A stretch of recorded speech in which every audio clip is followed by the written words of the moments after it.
कल्पना कीजिए एक ऐसा देश जो अपनी सख्त नीतियों और रहस्यमयी शासन के लिए विश्व भर में जाना जाता है, उत्तर कोरिया। यह वही देश है जहां लोकतंत्र की बात करना भी अपराध माना जाता है। लेकिन एक दिन इस देश की राजधानी प्योंगयांग में एक ऐसा आयोजन हुआ जिसने पूरी दुनिया को हैरान कर दिया। सड़कों पर सन्नाटा था, मगर एक विशेष सभागार में फूलों से सजी एक तस्वीर के सामने श्रद्धांजलि दी जा रही थी। यह तस्वीर थी भारत रत्न, संविधान निर्माता, समानता और मानवता के महान योद्धा डॉक्टर भीमराव अंबेडकर की। और सबसे चौंकाने वाली बात, इस समारोह में स्वयं उत्तर कोरिया के सर्वोच्च नेता किम जोंग उन उपस्थित थे। जय भीम दोस्तों। तो चलिए शुरू करते हैं। यह घटना इतिहास के पन्नों में स्वर्णिम अक्षरों में दर्ज हो चुकी है। उत्तर कोरिया जैसे देश में जहां विदेशी नेताओं को शायद ही कभी याद किया जाता है, बाबा साहेब अंबेडकर को इस तरह सम्मानित करना उनके वैश्विक योगदान का जीवंत प्रमाण है। यह केवल एक श्रद्धांजलि नहीं थी, बल्कि दुनिया के सबसे बंद देश की ओर से समानता, स्वतंत्रता और बंधुत्व के मूल्यों को नमन था। किम जोंग उन ने इस अवसर पर एक संक्षिप्त लेकिन प्रभावशाली भाषण दिया। उन्होंने कहा, डॉक्टर भीमराव अंबेडकर केवल भारत के नहीं बल्कि पूरी मानवता के प्रेरणा स्रोत थे। उन्होंने सदियों पुराने अन्याय को चुनौती दी और एक ऐसा मार्ग दिखाया जो हर इंसान को सम्मान और गरिमा के साथ जीने का अधिकार देता है।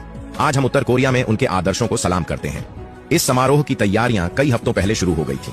उत्तर कोरिया की सरकार ने भारतीय दूतावास से संपर्क कर बाबा साहेब के जीवन और उनके संघर्षों पर आधारित सामग्री मंगवाई। स्थानीय कलाकारों ने उनकी जीवन यात्रा को चित्रों और प्रदर्शनियों के माध्यम से जीवंत किया। सभागार में अंबेडकर जी के बचपन के संघर्ष, कोलंबिया विश्वविद्यालय में उनकी शिक्षा, भारत में सामाजिक क्रांति और संविधान निर्माण जैसे महत्वपूर्ण पड़ावों को खूबसूरती से दर्शाया गया। उत्तर कोरिया की जनता के लिए यह आयोजन एक अनोखा अनुभव था। जिन लोगों ने पहले कभी बाबा साहेब का नाम नहीं सुना था, वे भी उत्सुकता के साथ इस समारोह में शामिल हुए।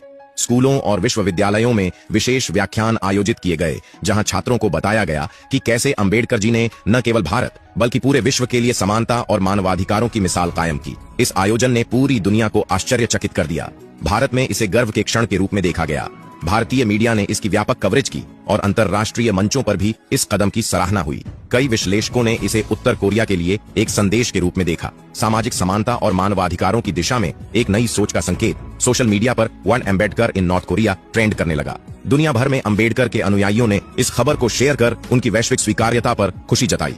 बाबा साहेब का यह संदेश, मैं ऐसे धर्म को मानता हूँ जो स्वतंत्रता, समानता और भाईचारा सिखाता है, उत्तर कोरिया की दीवारों तक गूंज उठा। समारोह के समापन पर किम जोंग उन ने एक और महत्वपूर्ण घोषणा की। उन्होंने कहा कि उत्तर कोरिया के प्रमुख विश्वविद्यालयों में डॉक्टर अंबेडकर के जीवन और विचारों पर शोध कार्यक्रम शुरू किए जाएंगे, ताकि वहां के छात्र समानता, न्याय और मानवाधिकारों के वैश्विक आदर्शों को समझ सकें। यह आयोजन इस बात का प्रमाण था कि विचारों की शक्ति किसी सीमा, सरकार या हथियार से नहीं रोकी जा सकती। बाबा साहेब का सपना अब केवल भारत तक सीमित नहीं है, यह पूरे विश्व का सपना बन चुका है।